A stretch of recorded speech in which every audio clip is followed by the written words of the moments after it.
கர்த்தருடைய பரிசுத்த நாமத்துக்கு ஸ்தோத்திரமும் துதியும் கனமும் மகிமையும் எப்போதும் உண்டாகட்டும்.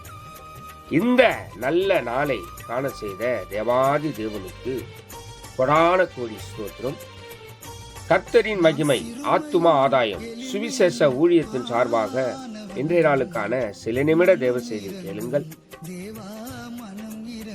இனி காலம் செல்லாது, இனி காலம் செல்லாது, இனி காலம் செல்லாது.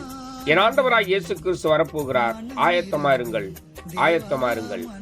அநேகரை ஆயத்தப்படுத்தி ஆண்டவர் பக்கமாய் திருப்புங்கள். பக்கத்துணையாய், பக்கபலனாய் உங்க பக்கத்திலே இருந்து எல்லா நல்ல காரியங்களும் இந்த நாளில் பக்குவமாய் செய்து முடிப்பார்.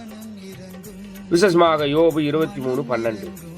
அவர் உதடுகளின் கற்பனைகளை விட்டு நான் பின்வாங்குவதில்லை, அவருடைய வாயின் வார்த்தைகள் எனக்கு வேண்டிய ஆகாரத்தை பார்க்கிலும் அதிகமாய் காத்துக்கொண்டேன் என்று யோபு பக்தன் சொல்லுகிறார். எனக்கு பிரியமான தேவ ஜனமே, வியாதியோ வியாகுலமோ கவலையோ கண்ணீரோ பாடோ துயரமோ துன்பமோ எது வந்தாலும் கலங்காதிருங்கள். அவர் உதடுகளின் கற்பனைகளை விட்டு பின்வாங்காதிருங்கள்.